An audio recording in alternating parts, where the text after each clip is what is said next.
Hello, it's Matt Linklater again, and welcome to your free video training series all about how money works and how to get money to work better for you and help you create financial independence. And let's review what financial independence really is. Now, financial independence is when the money you save is out earning what you currently do earn at your job. Now, there are some problems that we talked about in the previous video, but let's look at some of the solutions to building that long-term financial independence. And if you go to the PDF and you go to the fourth page, and it talks about the 7 strategies. Inspect what you expect, increase your cash flow, eliminate debt, develop an emergency fund, protect what you have, build long-term financial independence, and estate planning. So let's talk about steps 1 through 5 on this video here. So the first step is inspect what you expect. Now this is really important to me. And I think there's a couple things here. Is most people don't even have a budget. They don't even know where their money's going. And this is really important. So there's 2 things you can do. You can go to mint.com and it'll walk you through the steps and help you realize where you're spending your money. And 2, what I recommend is actually going through a spreadsheet that we can send you. Just reply to the emails that we send you and we can actually send you a spreadsheet to help you identify where you're spending your money. And here's why it's important. I always say this is, have you ever been on a diet? Or have you ever wanted to accomplish a goal? And in this way, let's just say you wanted to get in a little bit better shape. When you have that goal to fit into that bathing suit or whatever it might be, it's easier to put down the cookie.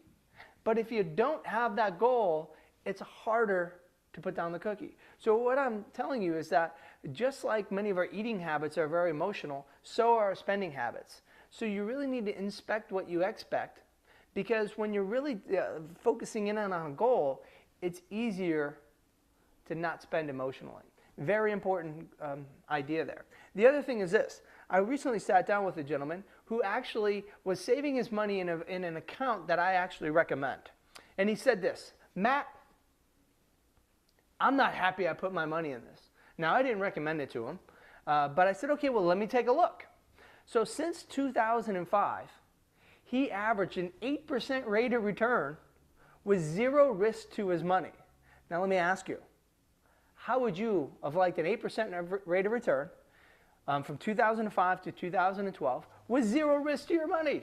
Now, let me remind you, in 2008, many of us thought the financial world was coming to an end.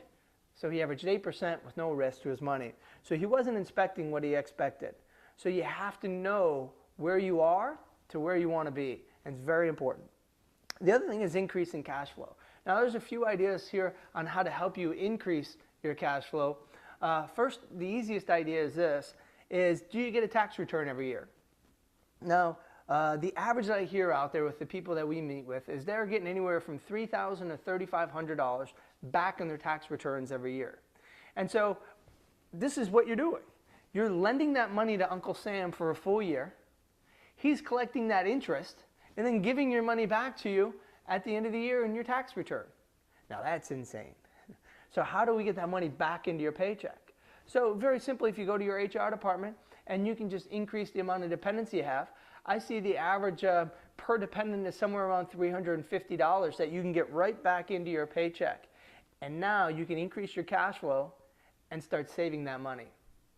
Other ways to increase your cash flow, and I think this is really important, is go and make more money.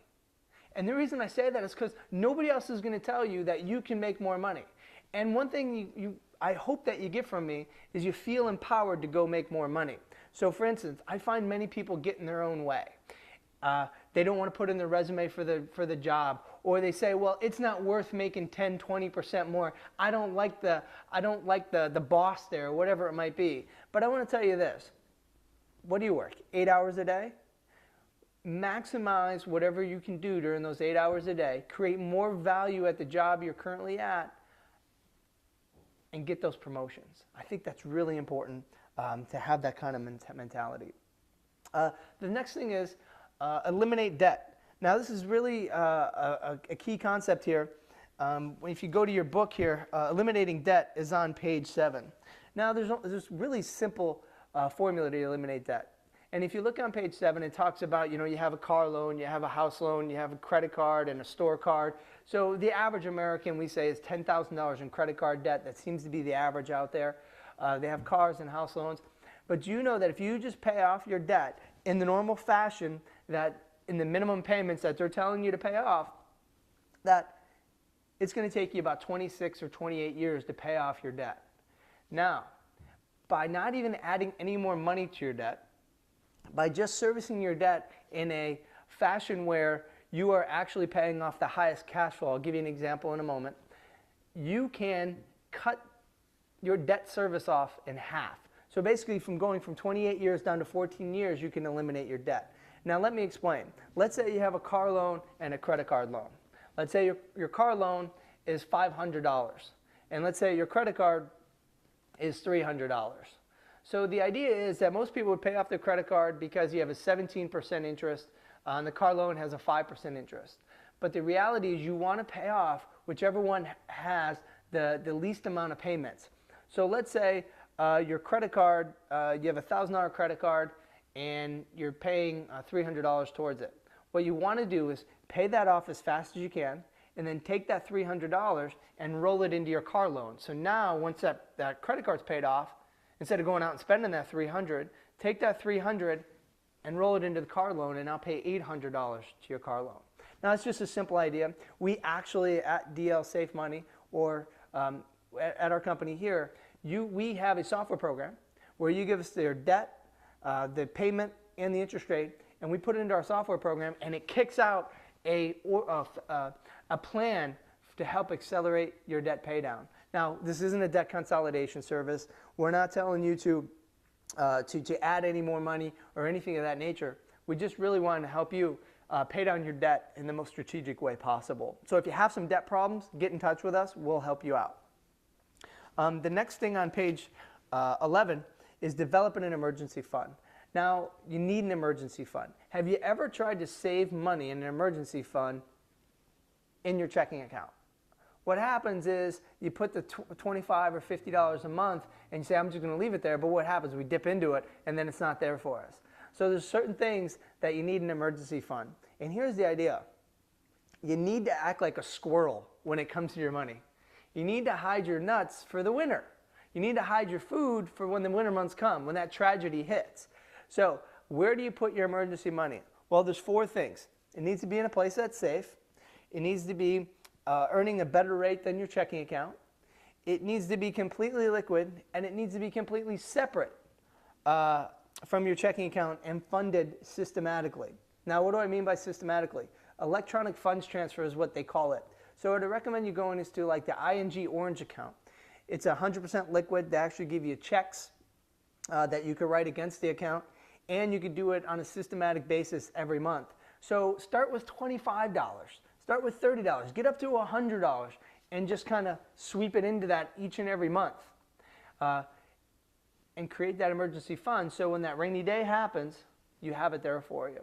So I think that's really, really important for you to do. And on page 12 is protect what you have. That's the 5th thing. Now, I know you've seen this probably in your community, and this is hugely important, is husband or wife passes away. Tragic event. What compounds that tragedy is when they lose that loss of income, and that tragedy goes on for years. They lose their house, they lose their car, the kids can't go to college, whatever it is. So you definitely need some life insurance. Now, many people don't like life insurance, don't like this, or don't say, oh, well, it's a waste of money to buy insurance. Now, I believe this. The peace of mind that you get from buying life insurance has a compound effect. It helps you put your energies in other places rather than worrying about, oh, what if this happens or what if that happens. I'm a big proponent of all insurance. I say buy as much as you possibly can because of the peace of mind that it'll provide you. A rule of thumb is that you need 10 times your income in life insurance. Now, I say maybe buy a term insurance for 20 years until your kids are out of school. There's also ways that you can use your insurance as savings vehicle, which we'll talk in the next video. But it's very important to make sure that you are protected. Now, as I close this video out, I want to share with you the philosophy that you need to have. You need to have the philosophy of paying yourself first. You need to save 10% of your income right off of the top. Before you even pay bills, before anything, you need to save that 10%. The next thing is, the next 10% needs to go to pay off your interest payments. Now, it's something like 40% of all our money goes to taxes, 34% goes to interest payments, and we're left with the rest to live off of. So how do you change that? And that's what we're going to talk about in the next video. But it's very important to have a squirrel mentality. How do you put your money away so it's there for you when the rainy day comes? Save 10% of your income and pay that before you even pay your light bill. Because honestly, at the end of your life, when you're 65, you're going to be happy that you went without lights for a week because now you can retire, opposed to never being able to retire. I think that's a very important message. Stay tuned. The next video, we're going to share with you how to create that long-term financial independence.